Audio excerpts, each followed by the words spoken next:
Ibrahim, what is the price of this car? This brother price for 1.1 million, 1.2 million. 1.8 million. Look at that, Sheikh, His Excellency Sheikh Mohammed and Wadi. You know, I thought it was a spam email, to be honest.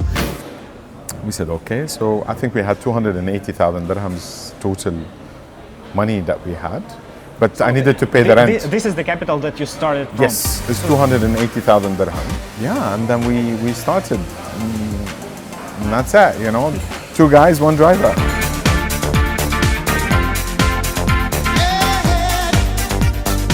You can participate in all the giveaways, all 3 giveaways. The more comments you write, the higher your chances of winning are. The winners will be selected in the upcoming videos.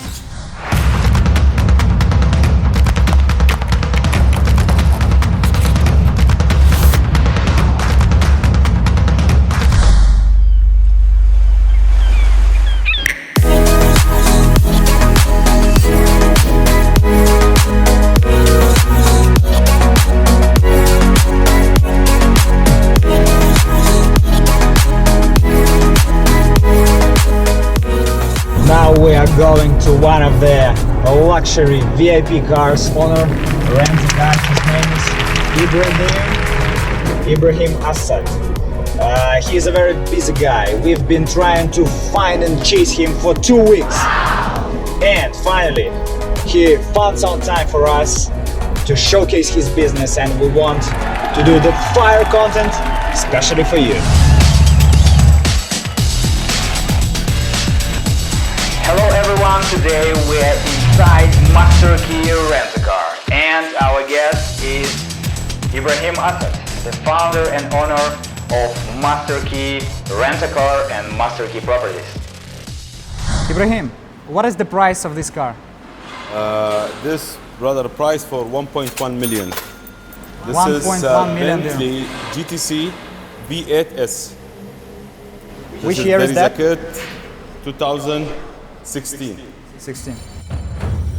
This is the Bentley Bentayga. How much does it cost? This 1.2 million. 1.2 million. Yes. 2018 model. What year is that? 2018 also. 2000. So you have only the newest cars? You buy the newest? I have some like 2017. I have 2016 also, but this one it's new. This 2018 Rolls-Royce Dawn cost 1.8 million. 1.8 million dirhams. Dirhams, not dollars. Dirhams. Top with this car. All right, it has a nice. There is no cost for this, like 1.2, 1 million, something like that. Is it custom made or? No, because the agency stopped to make this cars. Stop doing this car. That's why now the price become a little bit high. Like I bought it now, I bought this one for around 900 something. Now it's cost like 1 million something. 1 million something. Yeah. Is it your favorite? Yeah, I like this car. Out of these 3, this is your favorite, right? Yeah. I get it. When you drive this car on the road, everyone give you way. Because it's a little bit higher. Yeah, they're scared from this car. Yeah. Is it really speedy? It's not that speedy, it's normal. It's not like sports car, but you feel like a truck. Yeah. Do you go to the desert in this car, or you? Yes. Or you don't save it. You don't save it from the sand. No, I go sometime. Really? Yeah. All right, so we are inside the box. Let's see what Wadi shows us. Today, we are meeting one of the top 100 SMEs, top companies in Dubai and the UAE. His name is Wadi Haddad, and he is listed number 72 in Dubai SMEs. So this is a small unit where, you know, you have your whatever, you put your stuff and... So actually I can store whatever I want here, right? I just lease this area for... Yeah, a month, a year, a quarter. What is the longest time frame that someone leased the space from? We have customers that have been with us since we started. Really? Yeah. Amazing. Was it difficult for you to differentiate in explanations in your conversation that, Hey, look, don't be offended. This is just personal. Don't be offended. This is just about business. Yeah, that doesn't work, especially with the guys that I had around. But yeah, there's no, it's oil and water. Although, I mean, we have some businesses with friends here, and it turns out to be amazing. But if you look at the statistic, in most oftentimes it doesn't work. Even you have everything in paper and writing all agreed. It's just the vision change, like when it's your life and you're building something and you're moving towards that, it's very different to someone who has zero risk and just was very lucky for me to be around them and at that time. Here are our smallest units. We got... hello? Hi. Here we have the locker type of unit. So this is the smallest it gets. Okay, bye guys. What is more important for you, a family or a business? My business is family, and my family is my family. It's I of course my wife and child are everything to me. My business is everything to me. But I've learned how to do I don't believe in this whole work-life balance. I tried it, I've read all the books, and if anyone knows how to do it, please reach out to me. But it's really more of work-life integration, where I'm always working. I'm working when I'm having fun. I'm always thinking, how can things get better? There's no on and off switch. And I've learned to integrate my family life with my business life and vice versa.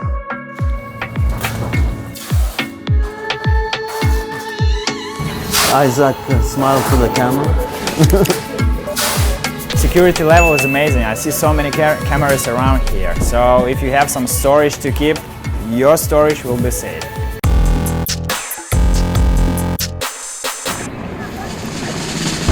Hey everyone, welcome to the Game Changers YouTube channel. Today we're in Dubai, in the heart of Dubai business in Jumeirah Lakes Towers.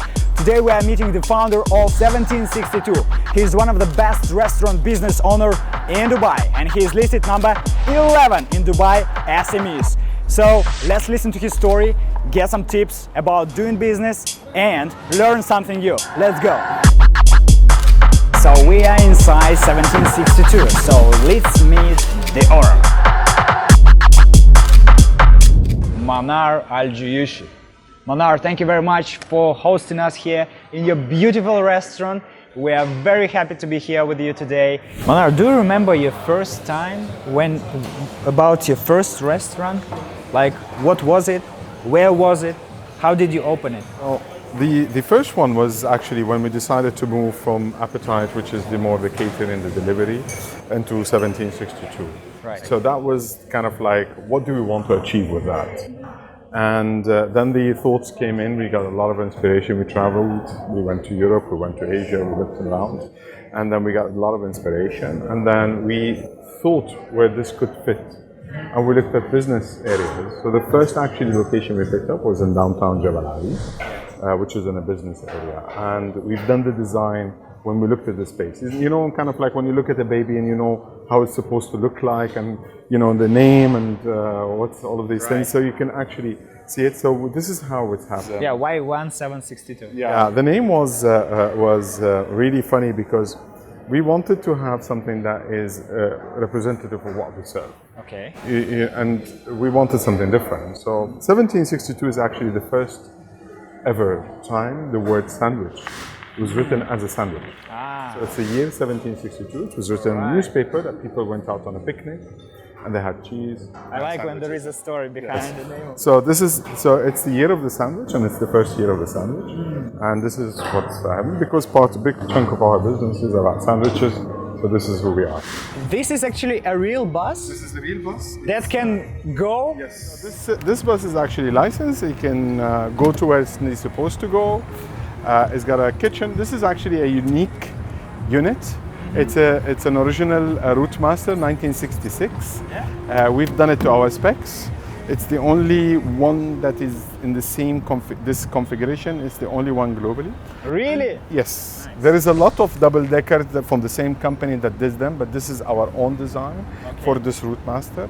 And we wanted to bring something as well to represent Dubai and to present United Arab Emirates with something unique, interesting, and new. So this is actually it's a continuation of this town is us, of what we aspire to be and what we want to do things different. I think when you just opened, I was driving this way and was thinking, oh my God, what the bus is doing here, 17682, what is that? Ah, maybe there is a rest. So this is like a connection, attraction. So you want to know, what is that? What is inside? So this one did some really fascinating events, beautiful events, because you can see people upstairs and the kitchen is down. But of course, it's mostly about activation outside of it. It's a theme that you can work out around. You get into the environment. Exactly. Right? So this is what the bus is all about. It's a representation of, what we want to do. All right.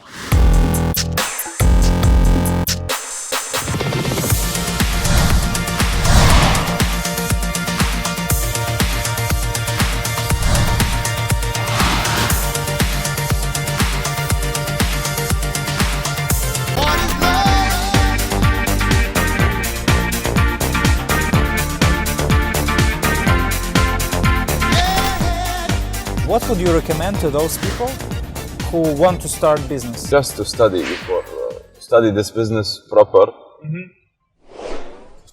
before to start. Imagine you have no money. What would you do now? Broker Estate? to everything. Where do you take energy from? Energy when I travel. Yeah. If some person is watching now, he is a businessman, for example, or he doesn't have a business and he wants to be a partner with you, what he should do? Why not? Maybe like we can have, if I have like 35 car, we can have 50 car or 60, 70 car. Do you think a person who wants to start business needs to have an MBA, Master of Business Administration degree, or some university degree? I know that your story, you said that you don't have anything. No, I advise people to study. Advice? Yes. But you didn't? I didn't. Did you have difficult clients in your experience? Like the people who are really very tough to work with? You have normal client, you have VIP client, you have difficult client who can talk and ask many questions, and yeah, there is. But we try to be as more nice to them and to show them our quality, Quality. What would you recommend to those people who say that they have bad clients, or they don't know how to deal with them? Is it more attention, more customer service? Yes. The customer service should be the first step in the company. Customer service. You have to treat your client good, they will come again and again. So this is one of our larger type of units. That's a lot. Hi, how are you? Hello.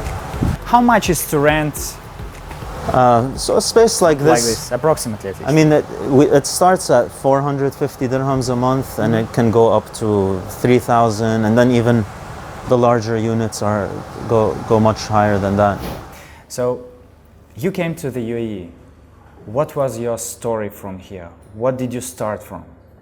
So I landed here, and those days there was no internet and things. It was, prepare a CV with no experience on it and go around, walking around, checking different places. So I'd literally borrow my cousin's car, go to Media City, have like 5, 10, or actually 50 or hundreds of CVs, and just go knocking on doors. And now you see on those doors, it's like, we are not hiring.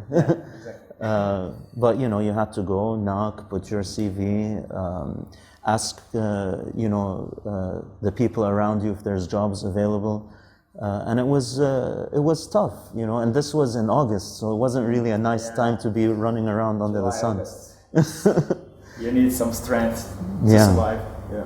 So that was basically it, going around, walking around, and just trying to apply, getting so many rejections, so many no's, and until one day, like around three months into it, I was actually supposed to leave Dubai. I didn't know my visa was being expired, but by chance we were at a Starbucks, and a friend of a friend was working in a logistics company, and they're like, "Hey, why you don't come for an interview?"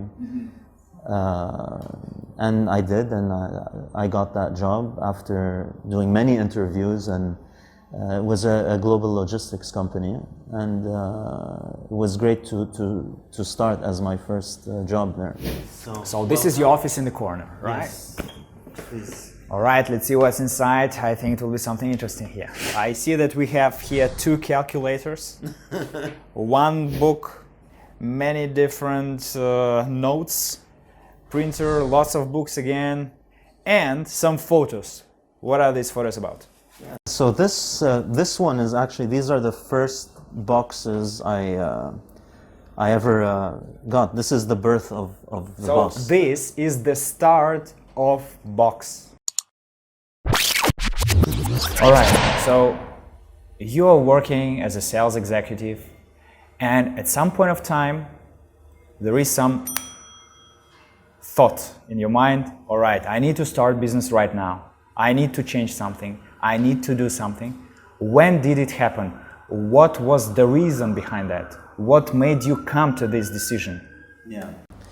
So for me, it's really just when I look back and I connect the dots, it was just opportunity. So I was 2 years into my job, and I was many customers were asking me things that we couldn't do as a business. And after saying no so many times, like, hey, can you store this? Can you, I can't. But one time, a customer of mine insisted and said, you have to find a solution for me. I said, what do you want me to do? Keep it in my house at home? He's like, can you? And that's how it all started. I didn't know what I was doing. I was just solving a problem. So, now I'm looking at these boxes. I'm still in my job. I was doing a network marketing thing at one time, which was actually the customer who ended up needing the storage. And then after a while, after storing that, I figured out doing that, I didn't have space anymore at home, so I went and found a storage company who went and kind of split up a warehouse. And I started renting from him and leasing it to my customer. Everyone was happy. So this is the beginning of your big story, right? Yeah, I mean, I didn't know. It wasn't like I had a dream or, I was just solving a problem, trying to help somebody out. And one thing led to another. And then 4 years into it, it was really difficult because, when you're in a job and the income is coming, to just walk away from that income. Especially if it is good income. Yeah. Like on average market, right? Yeah, and it was hard, and it was actually really good because I had the side income and my main income. You see, this is, how many boxes are there? Like 10, yeah? 10, 20 boxes, and this is my bedroom. There's my iron table. My bed was on this side. All right. And here that was my bookshelf back then. Yeah. I added these to it. And what about the second one? That was our first location, actually. Where was it? It's down on Street 26. It's an invoice of a storage job done in 1929 in the Depression. All right. For $24, and it just keeps me in check with how old our industry is. So is it real? Yeah, I got that on It's eBay. real piece of paper, right? Yeah. Amazing. All right, and here we are. Look at that. His Excellency Sheikh Mohammed and Wadih. Tell us a little bit more about the event. When did it happen? Yeah. How did you feel about that? This was a few years ago. It was awesome. I mean, I got a invitation by email, and I was, I thought it was a spam email, to be honest. But I'm like, oh, okay, let me just send my details and stuff. And I did, and you know, all of a sudden they're like, here's the invitation, and I went, and it's amazing. It was, you know, just a couple of businessmen in Dubai, and you know, you get some very limited face time, but all I said was thank you, and you know, look how amazing this country is, where they, you know, they invite you. You know, in my country, you need 3-4 generations to reach these people if you're lucky. Do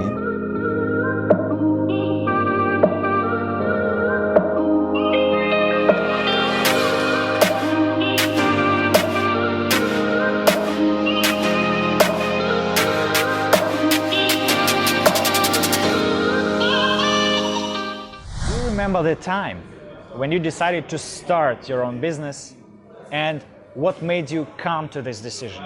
This is where it becomes actually quite fascinating, because I am what they call the accidental entrepreneur. I was never really, as I said, I meant to go on a normal career path. An employer, you know, I'm working salesman to a sales manager to a director to a group to whatever. And then one day I was kind of like, maybe it was God called or whatever, a nudge to say, you have to do something else. So I was made redundant when I was on top of my game in my career. Right. So in 2003, in December 2003, I was made redundant. And I told my wife at the time, I said, you know what, I'm too tired. I've been traveling a lot because my job required me to be on a plane all the time. So I'm just going to take my time. I am a very important man. I know a lot of people, and I'm going to be employed in no time. 1 year, 14 months later, I had no job. I was doing interviews, but was never getting one. All right. Until my close friend, my partner, and my friend who I did my studies with, my master's with, he came and said, Manar, you have to do something. You cannot stay like that. And I said, well, you know, you can see I'm trying to find a job, but he said, maybe you need to try private work. I said, but I don't know anything about private work. This is not how, you know, I came down here with $1,000 in my pocket, and look at me, I built up a family, I live in a villa, I have 2 cars, I have a daughter, I'm married. You know, this is my life expectations. Yeah. And he said, maybe you need to change that. So Nabil, who is my partner now, yeah, he came and said, no, you have to, listen, you cannot continue like that. You're not going to have enough money to last you forever. So we were sitting having lunch actually after a squash game. Do you remember the place? Yes, very much. Actually, I remember exactly where we were. We had a game of squash, and then we met, had lunch in Al Halab restaurant in Garhoud, an Arabic restaurant in Garhoud, and we were talking.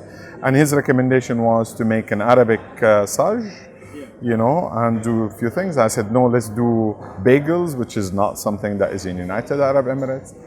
And we didn't know what we were talking about. We had no clue. He said, let's do a coffee shop. I said, no, let's do a catering company. And he said, yeah, that's a better idea. He said, let's supply gas station. We had no idea. That conversation is exactly like me and you now talking. And you said, Manar, let's do something. I said, okay, fine. You know, we were just talking nonsense, really, if you want to say it that way. But kind of, he gave me the confidence. He was always the dynamic, outsider. He was always the backer. So not on a financial, it was on an emotional level, yeah, you know, on a strategic level. He was always there on the side, kind of like, okay, this is going to happen. Yeah. And he said, how much money you have? I said, I don't have a lot. He said, well, whatever you have, I'll match it. We said, okay. So I think we had 280,000 dirhams total money that we had. But I needed to pay the rent. This is the capital that you started from? Yes, it's 280,000 dirhams. All right. So we built up a kitchen with it. And we hired the first staff. And then my wife. How many staff did you hire? We had 2 actually. 2 people. And one of them he's doing the croissant down here. All right. That was 14 years ago.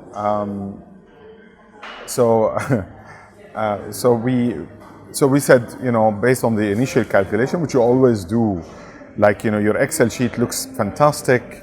You're going to become a millionaire in 6 months, but not really people know the reality of it. But I think if you don't know sometimes the realities and you jump into something, this is the way you jump. If you know the reality, you may not jump. So, so I think we didn't know a lot. So we thought it was going to be fantastic. It turned out to be great. But the process was not easy, if I want to put it this way. The process as in the obstacle, the challenges, especially if you don't know the industry. So I'm a chemist. I have a master's in business administration. My friend and partner is a financier, banker. He's with nothing to do with food. We love food, like everybody else, like a lot of people, but we don't know anything. So, when we opened, and I said, like, I don't have a lot of money, and I need to pay my rent. He said, you need to sort out your rent. So I took money from my sister, and I paid the rent, and we opened. We built up the shop, which exceeded the budget by double, as they should. And then we opened and we had only money that lasted us for 1 week. But we landed on a good contract. And I think what happened during that process, Maxine, is that the network that we were in was fantastic. And I think this is one of the greatest experiences I've had in my life, is the network, me reaching out to people and people reaching out to me. The people that helped me are fundamental part of my life, and I'm still having those people around me. Those people who give me an information, a tip, a support on any emotional or technical or whatever, really helped me be where I am today. And for those people, so you're always in debt. So without these network of people, I would have never made it down here. Yeah. And it was never about money. It was all about support, kind of like you feel you're supported. That support. So we started the business. One of my friends said, "Why don't we try this place?" So we got into this place. We did the sampling from our house to we gave it to one of the petrol gas stations chains. They approved us. They said, "You're too expensive, but let's try." And we did, and it was a fantastic launch. We rented one car, a chilled van, because we could not afford to buy a chilled van. And and then we started. And that's it, 2 guys, 1 driver. Do you yourself participate in the process of hiring, or? For key positions, yes. I am very much involved. What are the key positions? The catering department, the managers for the shops, because this is the face of the company.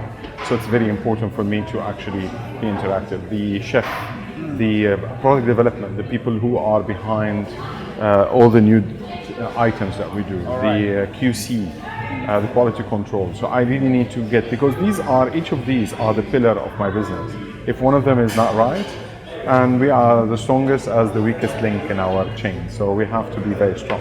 So you started at the age of 33. That's right. That's right. Do you think it was from your perspective where you are now, do you think it was too early or too late? Too late, yes. What do you think is the perfect time to start a business? I think, look, it's all about your sense of adventure. Right. I would say anything after 27 is a time where you can take some risks, because you can always fall back into an employment if things don't go the way you want.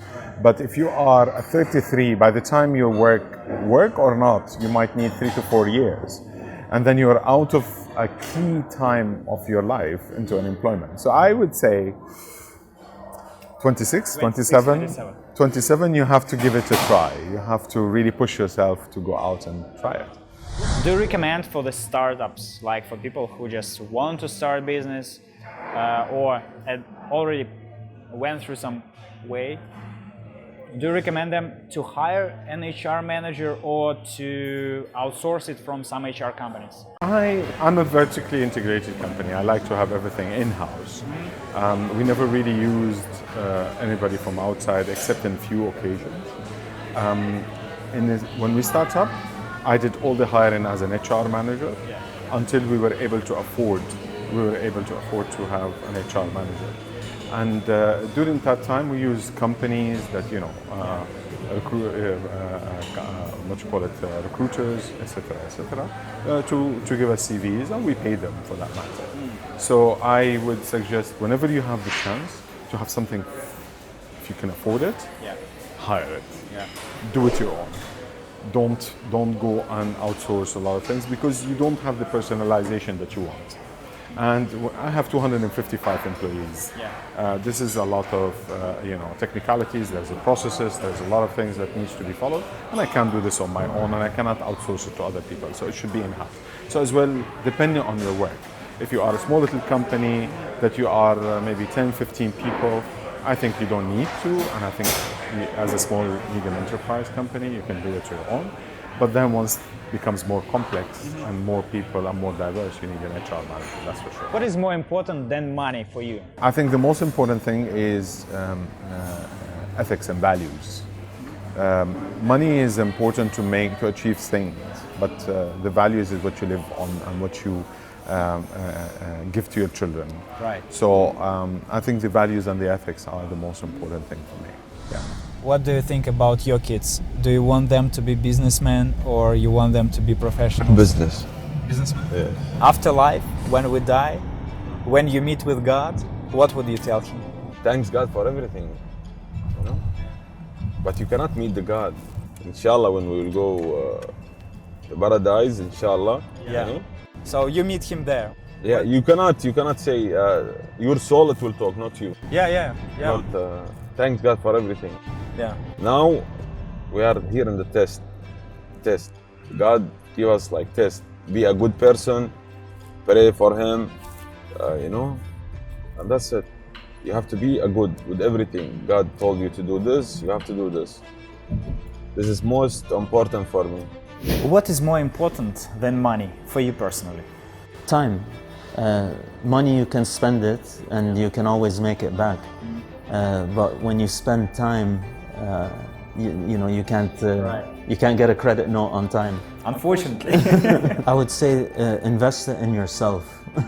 So invest it in books and seminars and self-education in any topic that you're interested in.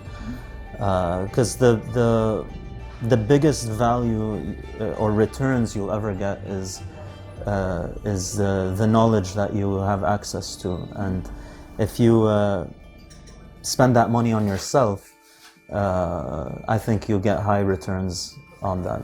Suppose you met His Excellency Sheikh Mohammed bin Rashid Al Maktoum.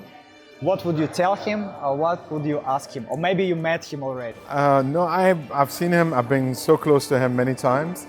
Always wanted to shake his hands, but he's always busy. But I'm sure if he's got the chance to see, he will do, because I know how he is personally.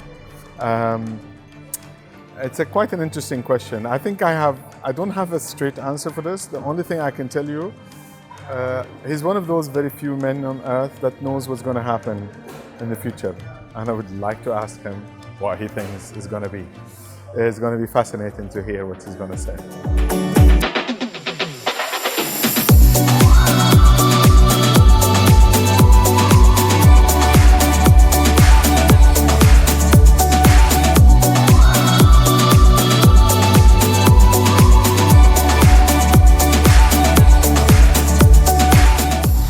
And now is my favorite part, the giveaway contest. So, to participate in the giveaway of Wadi Haddad and get this amazing Think and Grow Rich book by Napoleon Hill, signed by Wadi Haddad himself and shipped directly to your doorsteps worldwide.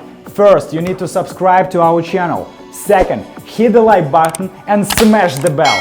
Plus, write a slogan in the comments below rhyming with the word box.